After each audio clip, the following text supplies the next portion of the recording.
નમસ્કાર ખેડૂત મિત્રો, જગતનો તાત યુટ્યુબ ચેનલમાં આપ સૌનું સ્વાગત છે. જય માતાજી મિત્રો, જય મુરલીધર. કાલે 15મી ઓગસ્ટ ગઈ એટલે આપણે ભારત દેશ આઝાદ થયો અને જે શહીદો આઝાદી માટે લડ્યા હતા, આઝાદી માટે જેમને પોતાના બલિદાનો આપ્યા છે એમને યાદ કરવાનો દિવસ એટલે 15મી ઓગસ્ટ હતી. અને સ્કૂલોમાં, કોલેજોમાં, હાઈસ્કૂલમાં કે કોઈ સરકારી કચેરીઓમાં ઉજવણી અલગ અલગ જગ્યા થઈ હશે, જેમાં આપ સૌએ ભાગ લીધો હશે. મિત્રો, આજે 16 તારીખ છે, 16/8/2024. એટલે વરસાદની જે આગાહી હતી કે 17 તારીખથી 23 તારીખ સુધી જે હવામાન સક્રિય થવાનું છે અને હળવા ઝાપટાથી શરૂઆત થશે અને સારા વરસાદની આગાહી પરેશભાઈ ગોસ્વામીએ કરેલી છે. તો મિત્રો, આજે 16 તારીખ છે તો વરસાદ ઝરમર ચાલુ થઈ ગયો છે.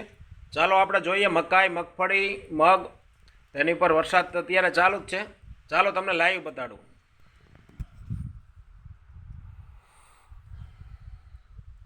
મિત્રો, આ દેખાય છે મકાઈ છે. થોડુંક ઝૂમ કરીને આપણે જોઈએ. કપાસ વચ્ચે વાવેલી છે મકાઈ.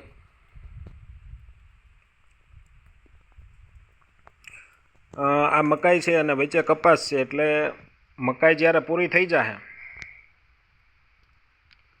ત્યારે ફક્ત કપાસ જ બાકી રહેશે. એટલે ખૂબ મોટી મકાઈ થઈ ગઈ. જો મિત્રો, આમાં સમરા આવી ગયા એટલે હવે મકાઈ થોડીક સમયમાં ડોડા પણ આવી જશે. આગળ જે દેખાય છે વરસાદ ચાલુ છે ઝરમર, એટલે હું તમને હમણાં બતાવું છું. આ મગફળી છે. વરસાદ રહી જાય એટલે આપણે નજીકથી જોઈએ. મગફળી, મકાઈ છે, પછી આગળ મગ છે, કપાસ છે. તો અત્યારે વરસાદ ચાલુ થઈ ગયો છે. તારીખ 16 છે એટલા માટે 16થી 23ની જે આગાહી હતી અને 23થી 30 તારીખની પણ આગાહી આપે છે. તો અત્યારે મિત્રો ઝરમર વરસાદ ચાલુ થઈ ગયો, એટલે કોઈ વધારે પાણી નીકળી જાય એવો નહીં, પરંતુ ધીમી ધારે. એમ કહેવાય કે હાથી હકાલતા હોય તો હાથી બંધ થઈ જાય, અને કોઈ દવા છંટકાવ કરતા હોય તો દવા છાંટવાનું બંધ થઈ જાય. ટૂંકમાં ખેતીની કામગીરી બંધ થઈ જાય. એવો ધીમો ધીમો વરસાદ ચાલુ થઈ ગયો છે. અત્યારે લગભગ 10:30 થઈ ગયા છે. એટલે જો તમને વિડીયો દ્વારા દેખાતું હોય તો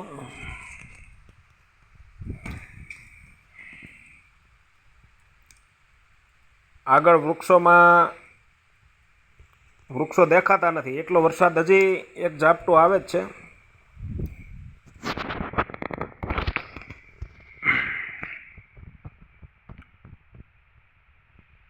અને હજી પહોંચવામાં થોડીક કદાચ વાર લાગે, પણ સામે વૃક્ષો જે દેખાય છે એમાં અત્યારે વરસાદ છે જ. જોઈએ આપણે એ હવે હમણાં અહીંયા સુધી